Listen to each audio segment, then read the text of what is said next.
جنہوں نے کفر کیا ضرور بہت سخت عذاب چکھائیں گے، اور یقیناً ہم انہیں ان بدترین اعمال کا بدلہ ضرور دیں گے جو وہ کیا کرتے تھے۔ یہ اللہ کے دشمنوں کی جزا آگ ہی ہے، انہی کے لیے اس میں ہمیشہ رہنے کا گھر ہے، اس کی جزا کے لیے جو وہ ہماری آیات کا انکار کیا کرتے تھے۔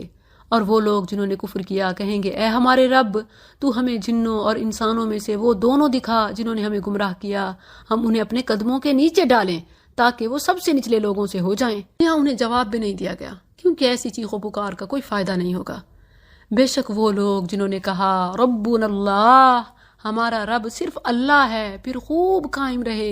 یہ مختصر سا جملہ معانی کا سمندر ہے، یعنی جب انہوں نے کہا کہ ربنا اللہ، یہ بات دل سے کہہ لینے کے بعد وہ کسی کو داتا، دستگیر، گنج بخش، غریب نواز، بگڑی بنانے والا، ڈوبتوں کو پار لگانے والا نہیں مانتے، بلکہ ان کی تمام قولی، بدنی، مالی عبادات، ساری زندگی جینا مرنا صرف اکیلے اللہ کے لیے ہوتا ہے۔ پھر ان کو کیا انعام ملیں گے؟ تتنزل علیہم الملائکہ، ان پر فرشتے اترتے ہیں، دنیا میں بھی پریشانی کے اوقات میں، اور خاص طور پر موت کے وقت بھی۔ کیا کہتے ہیں؟ اللہ تخافوا ولا تحزنوا، نہ ڈرو اور نہ غم کرو، اور اس جنت کے ساتھ خوش ہو جاؤ جس کا تم وعدہ دیے جاتے تھے۔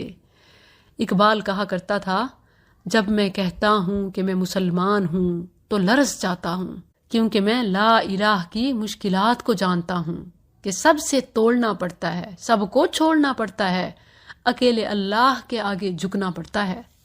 نحن اولیاؤکم، فرشتے انہیں تسلی دیتے ہیں کہ ہم تمہارے دوست ہیں، دنیا کی زندگی میں اور آخرت میں بھی، اور تمہارے لیے اس میں وہ کچھ ہے جو تمہارے دل چاہیں گے، اور تمہارے لیے اس میں وہ کچھ ہے جو تم مانگو گے۔ نزلا من غفور الرحیم، یہ بے حد بخشنے والے نہایت مہربان کی طرف سے مہمانی ہے، اور بات کے اعتبار سے اس سے اچھا کون ہے جو اللہ کی طرف بلائے اور نیک عمل کرے اور کہے بے شک میں فرما برداروں میں سے ہوں، اور نہ نیکی برابر ہوتی ہے اور نہ برائی کو اس طریقے کے ساتھ ہٹا جو سب سے اچھا ہو۔ تو اچانک وہ شخص کہ تیرے درمیان اور اس کے درمیان دشمنی ہے، ایسا ہوگا جیسے وہ دلی دوست ہو۔ اس میں بڑا گہرا نکتہ ہے، غیروں کو اپنا بنانے کا گر سکھایا جا رہا ہے، دشمنی مٹانے کے طریقے۔ اس حوالے سے بعض احادیث ہیں۔ ایک صحابی نبی صلی اللہ علیہ وسلم کے پاس آئے اور کچھ لوگوں کی اظہار رسانی کی شکایت کی، تو آپ نے دودھ دینے والے جانور کو تحفہ دینے کا بتایا۔ دیکھیں تو دوستوں کو تو سب بھی تحفے دیتے ہیں، اصل تحفہ وہ کرامد ہے جو ان کو دیا جائے جو آپ سے حسد کرتے ہیں، آپ سے بغض رکھتے ہیں، دلوں میں نفرت پالتے ہیں۔ یہ تحفہ آپ کو ان کے شر سے بچانے کے لیے ڈھال بن جائے گا۔ کأنہ ولی حمیم، ایسا ہوگا جیسے وہ دلی دوست ہے۔ اور یہ چیز نہیں دی جاتی مگر انہی کو جو صبر کریں، یعنی پھر دل پہ پتھر رکھنا پڑتا ہے، رب کی خاطر برداشت کرنا پڑتا ہے۔ اور یہ نہیں دی جاتی مگر اسی کو جو بہت بڑے نصیب والا ہے۔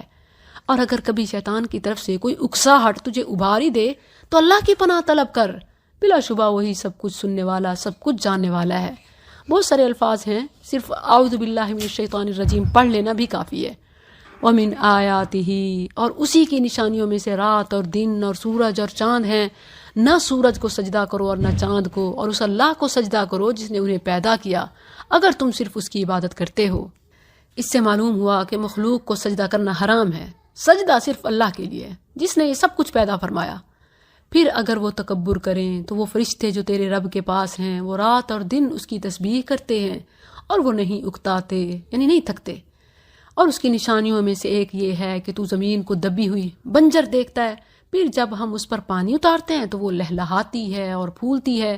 بے شک وہ جس نے اسے زندہ کیا یقیناً مردوں کو زندہ کرنے والا ہے، یقیناً وہ ہر چیز پر پوری طرح قادر ہے۔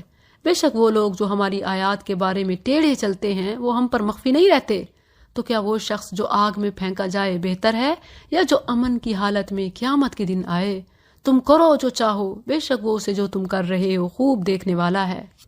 بے شک وہ لوگ جنہوں نے اس نصیحت کے ساتھ کفر کیا جب وہ ان کے پاس آئی، وہ بھی ہم پر مخفی نہیں ہے، اور بلا شبہ یہ یقیناً ایک باعزت کتاب ہے، اس کو پکڑنے والا کبھی ذلیل نہیں رہتا۔